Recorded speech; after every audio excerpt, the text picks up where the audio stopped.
में।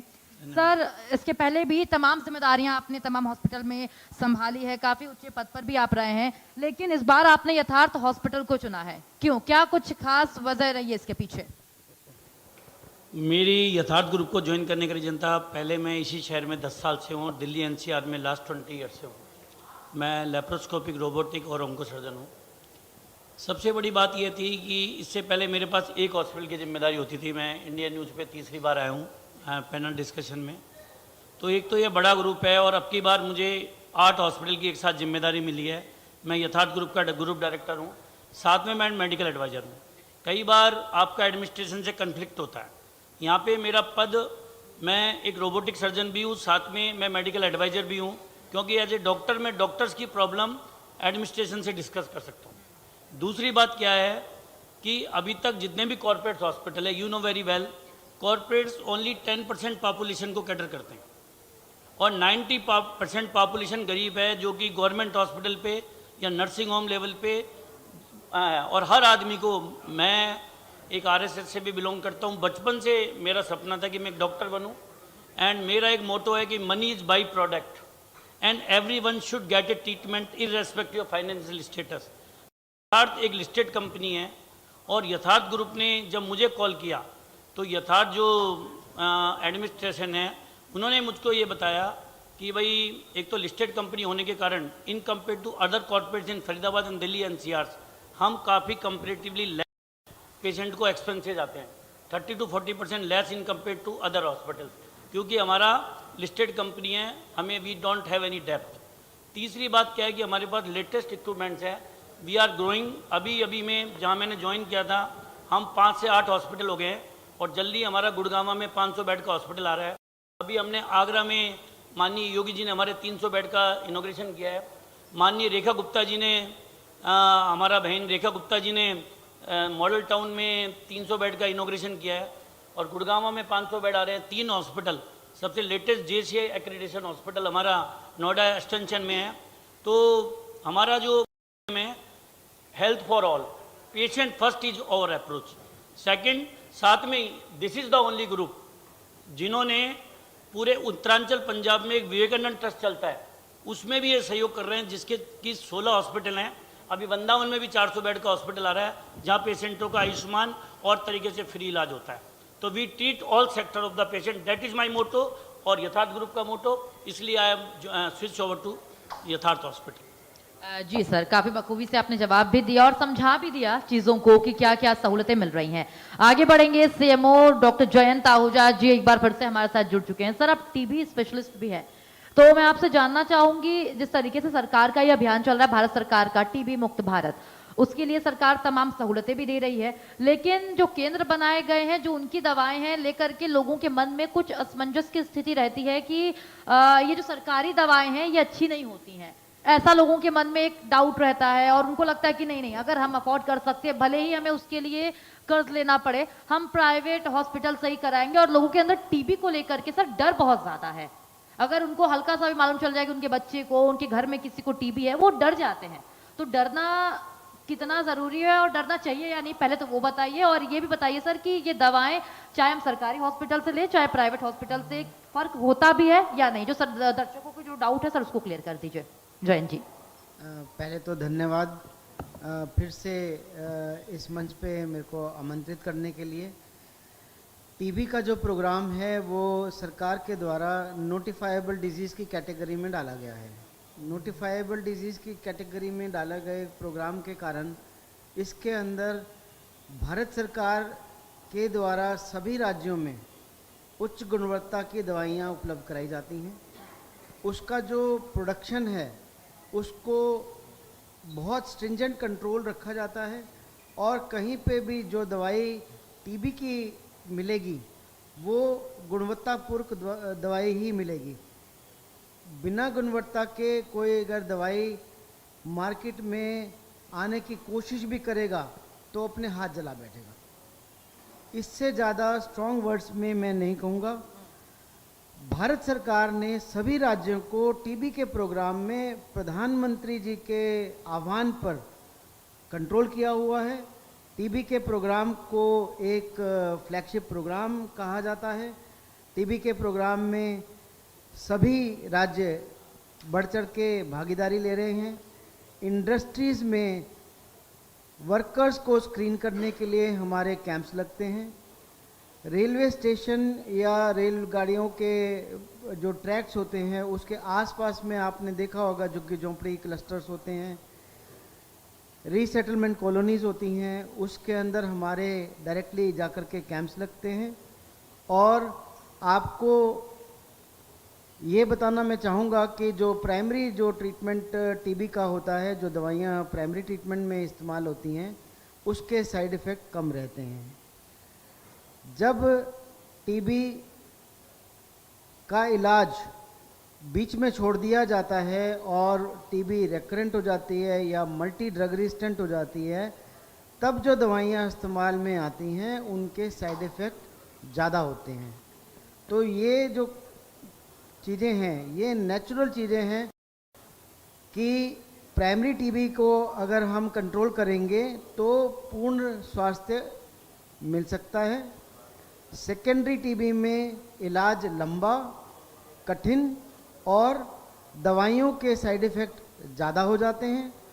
और secondary TB में अगर मरीज दवाइयों के ऊपर विश्वास नहीं कर रहा है और वो अपने उल्टे सीधे कार्यक्रम चला रहा है, सेहत के साथ खिलवाड़ कर रहा है और डॉक्टर्स का परामर्श मान नहीं रहा है, तो उस केस के अंदर डेथ निश्चित है। क्योंकि ऐसे केसेस जो है मल्टी ड्रग रेजिस्टेंट हो जाते हैं और ये लाइलाज की तरफ जाते हैं। गुणवत्ता के क्षेत्र में सरकार ने हर फार्मा इंडस्ट्री के ऊपर शिकंजा कसा है। फूड एंड ड्रग एडमिनिस्ट्रेशन नया विभाग पहले से बना रखा है और उसके अंदर जो भारत सरकार है कमिश्नर्स के थ्रू फूड और ड्रग दोनों को स्ट्रिंजेंट कंट्रोल करती है। कोई संशय नहीं है, टीबी की दवाइयाँ हाई क्वालिटी की हर टीबी सेंटर में, हर सरकारी अस्पताल में और हर प्राइवेट संस्था में हमारे ही सिस्टम से उपलब्ध कराई जाती हैं। इसमें कोई संशय वाली बात नहीं है। बहुत शुक्रिया, आपने ये बहुत बड़ा डाउट क्लियर किया है क्योंकि लोगों के मन में संशय जरूर रहता है। सर बहुत शुक्रिया आपका। चलिए आगे बढ़ते हैं और मिस्टर अजय सोमवंशी हमारे साथ जुड़ चुके हैं विक्टोरा ग्रुप के। सर विक्टोरा ग्रुप के आप हैं और ऑटोमोबाइल्स के लिए जाना जाता है विक्टोरा ग्रुप, लेकिन ये विक्टोरा फाउंडेशन भी है, तो वो फाउंडेशन क्या काम करती है समाज के कल्याण के लिए और किस तरीके से अलग है ये विक्टोरा ग्रुप से विक्टोरा फाउंडेशन, ये बताइए सर। Thank you madam. सबसे पहले तो इंडिया न्यूज़ के दर्शकों को मेरा नमस्कार। आपने बिल्कुल ठीक कहा कि विक्टोरा टेक्नोलॉजीज़ प्राइवेट लिमिटेड एक अपने उद्योग जगत में अपना नाम है उनका, और ऑटोमोबाइल की कंपनी है। ऑटोमोबाइल के साथ साथ वो दूसरे वर्टिकल्स में भी काम करते हैं, जैसे डिफेंस हो गया या मेडिकल इक्विपमेंट्स बनाने के लिए हो गया। इसके साथ ही जो विक्टोरा टेक्नोलॉजीज़ ने अपना विक्टोरा फाउंडेशंस बनाया है, उसमें जो हमारे चेयरमैन हैं मिस्टर एच.एस. बांगा, उनका अपना एक विज़न है कि सोसाइटीज़ के लिए अगर ये कॉरपोरेट्स नहीं करेंगे तो कौन करेगा। जैसे भी डॉक्टर साहब ने कहा कि पैसा एक बाई प्रोडक्ट होता है कई बार, लेकिन अगर समाज आपके साथ नहीं और आप समाज के बारे में नहीं सोच रहे हैं तो वो पैसा भी कई बार बेकार होता है। और इसी नियत से और इसी विचारधारा को आगे बढ़ाते हुए विक्टोरा फाउंडेशन की स्थापना हुई। विक्टोरा फाउंडेशंस के अपने चार उद्देश्य हैं, जिसमें सबसे पहले है स्वास्थ्य, हमारा रोजगार, हमारा पर्यावरण और हमारी शिक्षा। ये चार उद्देश्य को लेकर इस विक्टोरा फाउंडेशन की स्थापना हुई। हमारे स्वास्थ्य में अगर मैं बात करूं कि कॉरपोरेट से डॉक्टर अग्रवाल जी हैं और हमारे सीएमओ साहब भी बैठे हैं सरकार की तरफ से, इतना सब कुछ होने के बावजूद भी अब भी बहुत सारी जनसंख्या ऐसी है कि जहां तक ये स्वास्थ्य की सेवाएं नहीं पहुंच पा रही हैं। अगर मैं बात करूं अपने फरीदाबाद की, तो फरीदाबाद में एक आईएमटी इंडस्ट्रीज है, छोटी बड़ी यूनिट 700 यूनिट्स करीब हैं और 7-8 हज़ार वर्कर उसमें काम करता है। दुनिया भर के स्टेट से आए हुए हैं लोग वहाँ से काम करते हैं, चाहे वो बिहार हो, यूपी हो, उत्तराखंड हो, हरियाणा हो। उस पूरी इंडस्ट्रीज में अब तक एक भी हॉस्पिटल नहीं है, सिंगल हॉस्पिटल, सिंगल क्लिनिक वहाँ नहीं है। अगर कोई भी इंडस्ट्रियल एक्सीडेंट होता है या कोई रोड एक्सीडेंट होता है तो वो या तो नियर बाई सर्वोदय हॉस्पिटल है या यहाँ पे वो सेक्टर 8 में ईएसआई है, जो जनरली फॉरवर्ड ही करते हैं, वो पेशेंट्स को सेक्टर 3 ही भेजते हैं, यहाँ पे कोई ट्रीटमेंट होता नहीं है, और या फिर वो बीके जाए। तो वहाँ पे कोई भी ऐसी स्वास्थ्य नहीं है कि अगर कोई रोड एक्सीडेंट हो जाए या कुछ भी हो जाए तो हम फर्स्ट एड भी दे पाएँ। तो वो एम्बुलेंस से वर्कर्स को लेके भागना पड़ता है वहाँ पे। जब ये प्रॉब्लम आई, हमने ईएसआई से भी बात की, उन्होंने कहा कि जी हम तो बना देंगे, आप हमें जगह दिलवा दो। तो एचएसआईडीसी ने कहा कि भाई जगह तो हमारे पास है लेकिन हम दे नहीं सकते क्योंकि कुछ गवर्नमेंट के अपने नॉर्म्स हैं। तो वहाँ पे एक थोड़ी सी ग्रीन बेल्ट थी, हमने एचएसआईडीसी से रिक्वेस्ट किया कि चलो आप हमें ग्रीन बेल्ट दे दो, हम अपना क्लिनिक बना देंगे। तो हमने वहाँ पे क्लिनिक बनाया रोड पे ही, Victoria foundations, run by Victoria foundations, जिसमें डे केयर है, जिसमें सिर्फ डे केयर है और सर्दी जुकाम बुखार ये सब मेनली जो होते हैं वो फर्स्ट एड कैटर वहाँ पे होती है।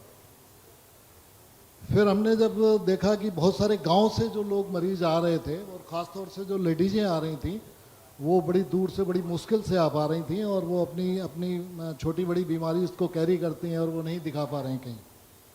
तो वहाँ से जब क्लिनिक से ये फीडबैक मिला कि जी लोग बड़ी दूर से अब आ रहे हैं, गांव से आ रहे हैं, तो हमने फिर उसको ध्यान में रख के एक अपनी मोबाइल यूनिट तैयार की, जो हमने एक गाड़ी को फैब्रिकेट करा के उसको मेडिकल केयर यूनिट बनाया। उसमें लेडीज़ डॉक्टर्स और लेडीज़ स्टाफ रखा इस उद्देश्य से कि जब वो गांव में कैंप करे तो लेडीज़ों को कोई वहाँ तक पहुँचने में कोई हिच ना हो। और उस गाड़ी का भी परफॉर्मेंस और उनकी जो फीडबैक है वो बड़ा अच्छा आ रहा है। उसमें ये देखा गया कि आइज़ के ज़्यादातर प्रॉब्लम्स वहाँ पे हो रही हैं। तो कैटरैक्ट निकलता है, लोग कैटरैक्ट को कैरी कर रहे हैं और उसका ऑपरेशन नहीं करा रहे हैं। और अगर उनको हमारे डॉक्टर्स बता भी देते हैं कि आपको कैटरैक्ट है, कहेंगे जी 5-10 हज़ार रुपये लगेंगे, हमने कहाँ से कराना है, और 5 हज़ार में तो होता भी नहीं है। तो हमने उन कैटरैक्ट को ऑपरेशंस को फ्री में वो ऑपरेशंस कराने की सुविधा प्रदान की उनको, और आज कम से कम 700 कैटरैक्ट ऑपरेशन हमने फ्री करवाए हैं हॉस्पिटल से टाई अप करके। एजुकेशंस में विक्टोरिया फाउंडेशन ने अपना स्किल सेंटर खोला है। सबसे बड़ी प्रॉब्लम यहाँ हरियाणा में ये है कि लोगों के पास काम नहीं है लेकिन काम पे लोग नहीं हैं। तो काम पे जो लोग आ रहे हैं वो अनस्किल्ड हैं, उन्होंने पढ़ाई तो करी है, कोई कहता है कि भाई हमारे बेटे ने बीएससी कर लिया, कोई कहता है बीए कर लिया, लेकिन उसका कोई यूज नहीं है। आजकल सरकारी नौकरियां उनको मिल नहीं सकती और बीएससी बीए और इनका फैक्ट्री में यूज होता नहीं है जब तक आपके पास कोई हाथ की स्किल ना हो। तो हमने एक अपना स्किल सेंटर खोला जिसमें हमने लेटेस्ट मशीनें लगाई, और पहला एक स्किल सेंटर ऐसा है जहाँ पे डे 1 से हम उनको स्टाइफंड देते हैं, कोई पैसा उनसे नहीं लेते हैं। उनको 45 दिन एएसडीसी के साथ, ऑटोमोबाइल स्किल डेवलपमेंट्स काउंसिल्स के साथ हमने टाई अप किया हुआ है। उनके साथ हम उनका 45 दिन का ट्रेनिंग कोर्स पहले स्किल सेंटर के अंदर कराते हैं थ्योरी का, उसके बाद हम उनको ऑन जॉब ट्रेनिंग भेजते हैं, जिसमें हमने अभी साल शायद 18 जुलाई को उस स्किल सेंटर की एनिवर्सरी है। अभी तक हमने 250 बच्चों को वहाँ से ट्रेन किया है, जिसमें 200 हमारे पास ही काम कर रहे हैं, वो हमारे पास ही काम कर रहे हैं। 50 बच्चे कोई उनका कोई कहीं दूर का है या कुछ है तो वो स्किल सेंटर से सर्विस लेके वो कर रहे हैं। पर्यावरण में भी हमने ऐसे ही एक मियावाकी टेक्निक से हमने एक जंगल क्रिएट किया है, और वो 2 साल के अंदर आईएमटी में सबसे बड़ा जंगल इस समय आईएमटी में क्रिएट हुआ है। तो विक्टोरिया फाउंडेशन इन चारों क्षेत्रों में अपना पूरा योगदान दे रहा है। बिल्कुल सर, जिस तरीके से अभी आपने डिटेल बताई और ये भी समझ में आ रहा है कि विक्टोरिया फाउंडेशन ना सिर्फ ऑटोमोबाइल्स बल्कि कई अन्य क्षेत्रों में भी आगे है और रोजगार देने का काम कर रहा है। जिस तरीके से आपने बताया कि शिक्षित होना और स्किल्ड होने में फर्क होता है, तो जी आप हाँ, लोगों को जी। स्किल्ड कर रहे हैं, ये बहुत अच्छी चीज है। शिक्षित तो हर कोई है, डिग्रियां जी हैं, हाँ, जी। लेकिन स्किल्ड हर कोई नहीं है। इसकी कमी ये है बहुत अभी, अच्छी बात है। स्किल जी की कमी है। जी जी, चलिए अपनी चर्चा को आगे बढ़ाएंगे। एक बार फिर से डॉक्टर बालकिशन जी, मैं आपका रोक करना चाहूंगी। सर, आप पेट रोग विशेषज्ञ भी हैं, जैसा तो अगर अभी की बात की जाए तो आज के मौसम को लेकर के मैं जानना चाहूंगी। अभी जो मौसम चल रहा है मानसून है, अभी इसके पहले गर्मी भी थी, लेकिन जो पेट की समस्याएं हैं अगर हम देखें तो दिन ब दिन वो बढ़ती जा रही हैं। हल्के पेट दर्द से चीज़ें शुरू होती हैं, फिर कभी कभी नॉर्मल पुदीन हरा या इनो या घर की जो रेमेडीज को इस्तेमाल करके लोग ठीक तो हो जाते हैं, और फिर 6 महीने बाद, साल भर बाद फिर चीज़ें होती हैं। फिर जब उसको अल्ट्रासाउंड कराया जाता है या चीज़ें चेक कराई जाती हैं डॉक्टर के पास जाके, विशेषज्ञ के पास जाकर के, वो बहुत बड़ी बीमारी के रूप में निकलती है। तो ये क्या कमी हो जाती है हमारे भारतीय घरों में कि एक छोटा सा पेट दर्द बहुत बड़ी बीमारी का रूप ले लेता है सर, और इसको हम पहचाने कैसे, ये बताइए। बहुत अच्छा प्रश्न है। सबसे बड़ी बात है, प्रिवेंशन इज बेस्ट क्योर। हमारे यहाँ पे कई लोग बहुत बड़े इंडस्ट्रीज चलाते हैं, राजनीतिक क्षेत्र में बहुत आगे हैं, हर क्षेत्र में आगे हैं, पर जब डॉक्टरी की बात आती है तो दे आर लेमेंस। मैं ये बात फ्रेंकली बोल रहा हूँ, दे आर लेमेंस। जब भी वो बीमार पड़ते हैं तो लोग सोचते हैं कि बीमारी दूसरे को होगी, मुझे नहीं हो सकती, मुझे कैंसर हो ही नहीं सकता, मेरे पेट में ट्यूमर हो नहीं सकता। वो एकदम से, जैसे आज बुलेट ट्रेन का टाइम है तो लोग बैलगाड़ी पे आ जाते हैं, वो एकदम से झाड़ा पोसा लोग अपना इलाज बंगाली डॉक्टरों के पास चले जाते हैं, बड़े बड़े पढ़े लिखे लोग। वो सब कुछ भूल के वो सोचते हैं कि मेरा ऐसा इलाज हो जाए, प्रिमिटिव इलाज पे चले जाते हैं, होम्योपैथिक, आयुर्वेदिक। कहते हैं दवाइयाँ बुरी नहीं है, पर ऐसे लोगों के हाथ में अपनी लाइफ को सौंप देते हैं जो बहुत मुश्किल है। इसमें सबसे बड़ी बात यह है कि जो आजकल जो मौसम चल रहा है ये नहीं है, बात यह है कि खान पान। ऐसा मौसम सदियों से चलता आ रहा है। भारत 6 ऋतुओं का देश है और ये ऋतुएं चलती रहेंगी, पर सबसे बड़ी बात है कि हमारा खान पान क्या है। हमने पाश्चात्य संस्कृति को अपनाया। पहले बोलते थे कि मोटा खाओ, 2 गिलास गर्म पानी पियो। आज की डेट में हम भी यही बोल रहे हैं। आजकल मोस्ट ऑफ बच्चे, हर तीसरा लड़का या लड़की जो आता है वो कॉन्स्टिपेटेड है, लैट्रिन जमा होती है, उसके चक्कर में कई बच्चों के अपेंडिक्स के हो गए। हमारे पास अल्ट्रासाउंड में अपेंडिक्स लिख के आता है और उनके लैट्रिन जमा होती है। लंबे समय तक लैट्रिन पेट में जमा रहे तो उससे आंतों के बड़ी बड़ी बीमारियाँ और आंतों की कैंसर भी हो सकती है। जैसे Maggi, fast food, pizza, burger हम खाते हैं, इन सबके जो बेस पे पीली पेस्ट होती है कैंसरोजेनिक है। आज माँ के हाथ का खाना बच्चे कम खाते हैं, बाहर का ज़्यादा खाते हैं, जबकि विदेशी लोग उल्टा कर रहे हैं। तो इस कारण जो डेवलप, मैं खुद कैंसर सर्जन भी हूँ, तो जो पहले में राजीव गांधी होता था तो एक कैंसर हॉस्पिटल होता था 2004-05 में, आज खुश होते हैं कि हर बड़े हॉस्पिटल के साथ में एक कैंसर हॉस्पिटल है। क्या ये अच्छी बात है क्या? आज यहाँ पे फरीदाबाद में 6 कैंसर, हर बड़े हॉस्पिटल के साथ में एक कैंसर हॉस्पिटल हो गया। बिजनेस बढ़ रहा है, पर ये चीज़ अच्छी है क्या? क्योंकि ये कॉस्ट कर रहा है आदमियों को।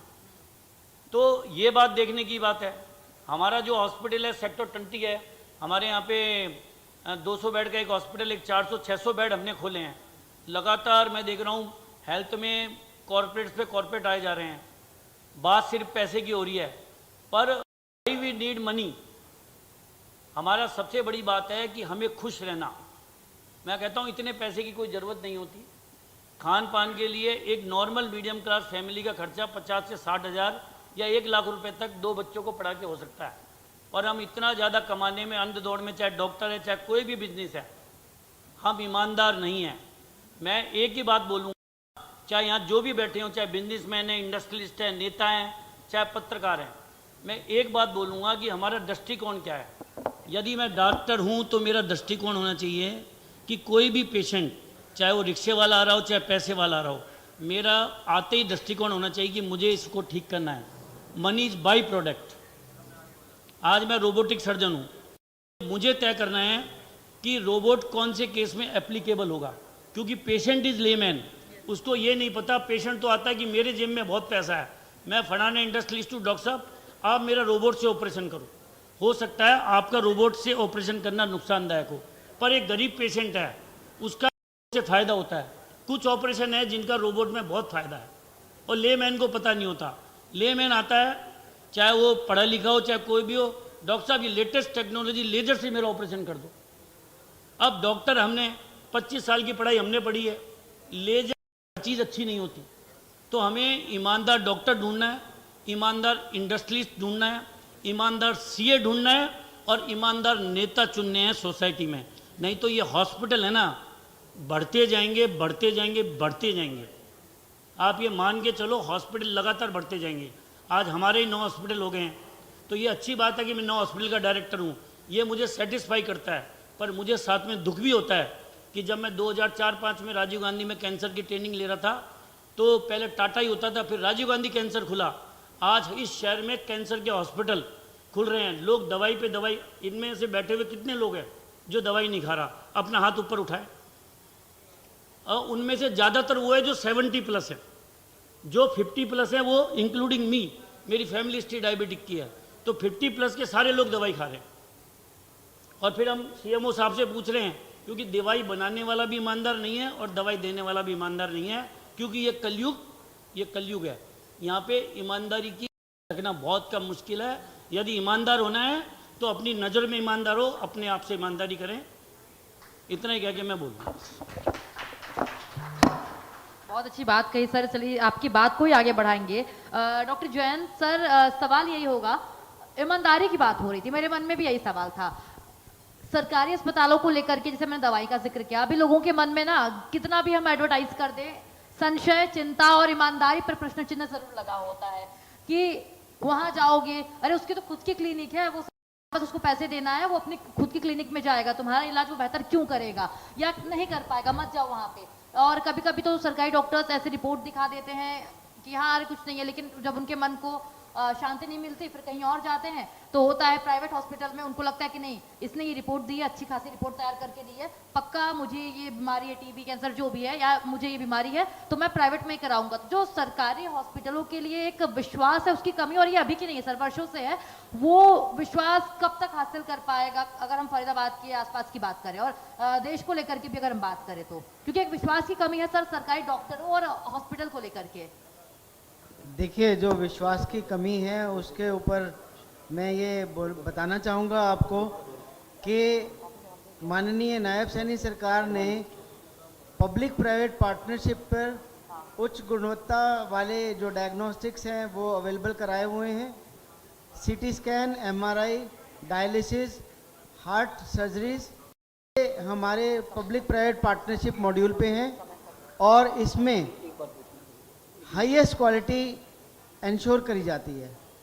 दूसरी बात, आपने बात करी पेट की और कॉन्स्टिपेशन की, तो यहाँ सबको मैं एक बात बोलना चाहूँगा, मल आसन जो है वो होता है योगा में। उस मल आसन में बैठ करके यदि आप अपना टॉयलेट करेंगे तो आपका पेट 90% क्लियर हो जाएगा। मगर हम शौक रखते हैं वेस्टर्न टॉयलेट का। वेस्टर्न टॉयलेट में बैठ करके मलासन हो नहीं सकता। केवल इंडियन टॉयलेट है जिसके अंदर वो मलासन में बैठ करके आप टॉयलेट पे जा सकते हैं और आपका पेट एक बारी में क्लियर हो जाएगा और आपको पेट की बीमारियों से, ज़्यादातर बीमारियों से, मोटापे से, डायबिटीज़ से, हाइपरटेंशन से, जब आपका पेट स्वस्थ रहेगा तो इन बीमारियों से आपको जूझने की ज़रूरत नहीं पड़ेगी। बहुत सारी बीमारियां वो पेट से आती हैं क्योंकि पेट ही एक ऐसा जगह है जो एनवायरनमेंट के साथ इंटरेक्ट करता है। जो भी हम एनर्जी लेते हैं नेचर से वो पेट के थ्रू जाती है और पेट के थ्रू ही हमारा एनर्जी सिस्टम काम करता है। तो जहाँ हमारी एनर्जी सिस्टम पे घात लगता है या कोई बीमारी होती है या कोई उसके अंदर नौसिखिया से इलाज किया करवाया जाता है तो वो बीमारी बढ़ कर के निकलेगी। और यहाँ पर जो डॉक्टर बालकृष्ण ने भी अभी बताया कि आप अपनी से नौसिखिया से इलाज कराने की जगह जो क्वालिफाइड डॉक्टर्स हैं उनसे इलाज कराएं। हमारे गवर्नमेंटल सिस्टम में सारे डॉक्टर्स जो मिलेंगे वो क्वालिफाइड मिलेंगे। हमारे हर हॉस्पिटल में जो डॉक्टर्स हैं वो क्वालिफाइड डॉक्टर्स हैं, चाहे वो आयुष डिपार्टमेंट को डील करते हों, होम्योपैथिक को डील करते हों या एलोपैथिक सिस्टम को डील करते हों। और इसी तरह हमारे जो मेडिकल कॉलेजेस हैं उसमें भी हायर लेवल पे क्वालिफाइड डॉक्टर जो हैं वो अवेलेबल हैं बिल्कुल और सर। सुपर स्पेशलिटी लेवल जी पे भी अवेलेबल जी हैं। जी सर, जिस तरीके से आपने बताया, तो मुझे लगता है डाउट्स क्लियर हो गए होंगे, लेकिन एक हल्का सा बहुत हमारा ये जो सेशन है अपनी समाप्ति की ओर है। लेकिन एक छोटा सा, बहुत छोटा सा सवाल सर आपसे, ये रोबोट जो सर्जरी है और ये कितनी अलग है आम सर्जरी से, इसके बारे में बहुत छोटे में सर बताइए। हाँ, हमारे यहाँ 20 सेक्टर में सबसे एडवांस रोबोट्स है, 400 बेड का जो रेडिसन के पीछे हॉस्पिटल है। तो मैं रोबोटिक सर्जन हूँ। लास्ट 1 ईयर में हमने 135 रोबोटिक्स किए हैं। तो रोबोटिक सर्जरी का ये फ़ायदा है कि रोबोट में लोगों का ये मिथ है कि रोबोट ऑपरेशन नहीं करता है। जैसे हमारी हाथ 360 नहीं घूम सकता, रोबोट की आर्म घूम जाती है, पर रोबोट का पूरा कंट्रोल डॉक्टर के हाथ में होता है। और जैसे पेल्विक जहाँ पे कि आदमी के हाथ नहीं पहुँच सकते हैं डॉक्टर के, वहाँ रोबोट जाके बेटर रोबोट के आर्म्स पहुँच जाते हैं, पर कंट्रोल डॉक्टर का ही होता है। तो रोबोट से ब्लीडिंग कम होती है, प्रिसीजन 3D की तरह बेटर होता है, एंड पेन रोबोटिक के बाद में इतना कम होता है कि आप सुबह हर्निया का ऑपरेशन करा के रात को कार चला के घर जा सकते हो। इस समिट को खास बनाने के लिए आप तीनों का